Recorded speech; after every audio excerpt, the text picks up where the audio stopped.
बिस्मिल्लाहिर्रहमानिर्रहीम, अस्सलाम वालेकुम। आप देख रहे हैं अल्ताजी फूड और मैं हूं आपके साथ आपका भाई सूफ़ी। क्योंकि बड़ी ईद आ रही है तो बड़ी ईद की रेसिपी का सिलसिला जारी है, तो मैंने सोचा कि आज मैं आपके साथ गरम मसाला पाउडर की रेसिपी शेयर करूं।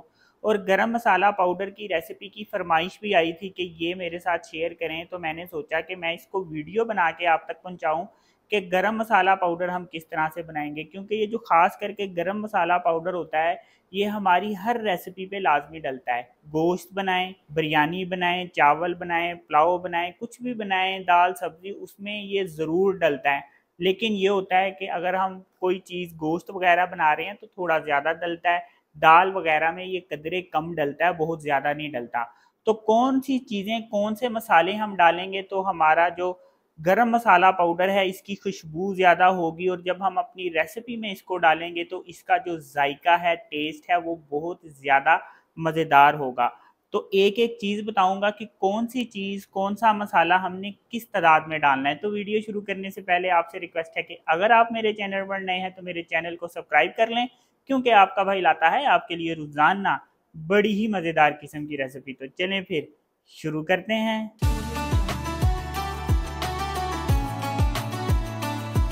तो यहाँ पे मेरे पास लौंग है, 5 ग्राम मैंने लौंग लिए हैं, इसको एक प्लेट में डाल देंगे। यहाँ पे मेरे पास सफ़ेद मिर्ची हैं, जैसे काली मिर्चें होती हैं इसी तरह से सफ़ेद मिर्चें भी होती हैं, तो ये मैंने 10 ग्राम ली हैं।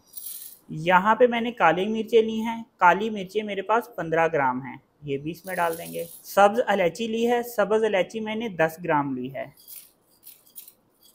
और यहाँ पे मैंने दालचीनी ली है, दालचीनी मैंने 15 ग्राम ली है, ये भी इसमें डाल देंगे। यहाँ पे मेरे पास 15 ग्राम सफ़ेद ज़ीरा है, 15 ग्राम मैंने काला ज़ीरा लिया है, 15 ग्राम मैंने जयवत्री ली है, और 15 ग्राम मैंने बादियान लिया है। ये जो दो मसाले हैं इनकी वजह से हमारा जो गरम मसाला पाउडर होता है इसकी खुशबू बहुत ज़्यादा होती है, तो ये भी इस मसाले में डाल देंगे। यहाँ पे मेरे पास बड़ी इलायची 15 ग्राम है, इसको भी इस पे डाल देंगे। यहाँ पे मेरे पास 5 ग्राम तेज़ पत्ता है, तेज़ पत्ते को हमने हाथ की मदद से ऐसे करके तोड़ लेना है और इसमें डाल देंगे। इससे ये होगा कि ये ग्रैंड होने में हमें मुश्किल नहीं करेगा, तो इसको इस तरह से तोड़ के हाथ की मदद से इस पे हम डाल देंगे। यहाँ पे मेरे पास 15 ग्राम जायफल है, जायफल के बाहर एक छिलका सा होता है, इसके अंदर, ये छिलके के अंदर से निकलने वाला बीज है, छिलका हमने इसका उतार देना है। और क्या करना है कि इसको भी हमने तोड़ देना है। जैसे मैंने ये तोड़ के रखे हैं बिल्कुल, ये जो साबुत वाले हैं इसको भी हम इस तरह से तोड़ के इस मसाले में डालेंगे। इससे ये होगा कि ये ग्राइंड होने में ज़रा आसानी होगी। अब इन सारे मसालों को अच्छी तरह से ग्राइंड कर देना है। और क्या करना है कि जब हमने गरम मसाले लेने हैं, जितने भी मसाले हैं इनको पहले हमने अच्छी तरह से साफ़ कर लेना है। जैसे कि सफ़ेद ज़ीरा, काला ज़ीरा, इसमें अक्सर जो होती है किरकिर होती है, रेत होती है, छोटी छोटी सी डंडियाँ होती हैं, तो इसको साफ़ करना बड़ा ज़रूरी है।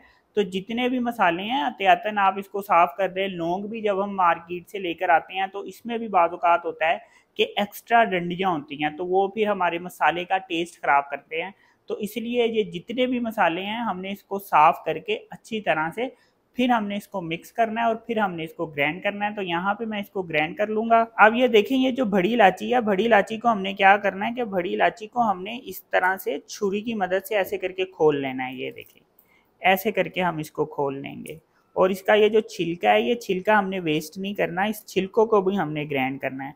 तो ये जितनी भी बड़ी इलायची हैं देखें, इसको इस तरह से हम खोल लेंगे। अब हम इसको ग्राइंड कर लेंगे। तो एक ही दफ़ा में ये सारा ग्राइंड नहीं होगा, तो क्या करेंगे कि थोड़ा थोड़ा करके हम इसको ग्राइंड कर लेंगे। ये देखें, इस तरह से मैंने इसको ग्राइंड कर लिया है। अब क्या करना है कि ये जो बाकी का मसाला है इसको हमने ग्राइंड करना है और इसमें हम डालते जाएंगे। जब ये सारा ग्राइंड हो जाएगा तो फिर क्या करना है कि इस सारे मसाले को हमने दोबारा मिक्स करके दोबारा अच्छी तरह से ग्राइंड कर लेना है। क्योंकि ये जितना अच्छे से ग्राइंड होगा हमारा गरम मसाला पाउडर उतना मज़ेदार बन के तैयार होगा। ये देखें, गरम मसाले को मैंने एक दफ़ा इस तरह से ग्राइंड कर लिया है। अब क्या करूँगा कि इसको अच्छी तरह से मिक्स कर लूँगा। अच्छी तरह से मिक्स करने के बाद अब इसको थोड़ा थोड़ा सा डाल के ग्राइंडर में इसको दोबारा से मैं ग्राइंड कर लूँगा। वैसे तो कई जो हैं वो ऐसा भी रखते हैं, अगर आप ऐसा रखना चाहते हैं तो भी ठीक है, लेकिन मैं इसको मज़ीद ग्राइंड करूँगा, इसको मज़ीद पाउडर बनाऊँगा। तो जो हमारा गरम मसाला है ये ज़्यादा टेस्टफुल बन के तैयार होगा। तो अब इसको हम दोबारा से थोड़ा थोड़ा सा इस तरह से डालेंगे डब्बी में और इसको दोबारा से ग्राइंड करेंगे। तो ये देखें गरम मसाले को इस तरह से अच्छी तरह से ग्राइंड किया और इसका मैंने पाउडर बना लिया है। गरम मसाला पाउडर उतना बनाएं जितना आपके घर में इस्तेमाल होता है, यानी गरम मसाला पाउडर 1 से 1.5 महीने से ज़्यादा ऊपर ना पड़ा रहे। अगर इससे ज़्यादा ऊपर रहता है तो फिर क्या होता है कि गरम मसाला का जो पाउडर है इसकी खुशबू चेंज होना शुरू हो जाती है, इसका वो जायका वो टेस्ट नहीं रहता। तो उतना ही बनाना है कि जितना गरम मसाला पाउडर 1 से 1.5 महीने में ख़त्म हो जाए। तो अगर आपको ये मेरी वीडियो पसंद आई तो मेरी वीडियो को लाइक करें और मेरे चैनल को सब्सक्राइब करें और अपनी कीमती राय का भी इज़हार ज़रूर कीजिएगा। अपना ख्याल रखें, दुआओं में याद रखें। अपने भाई को इजाज़त दीजिए, फिर मिलेंगे एक नई और मज़ेदार रेसिपी के साथ। अल्लाह हाफिज़।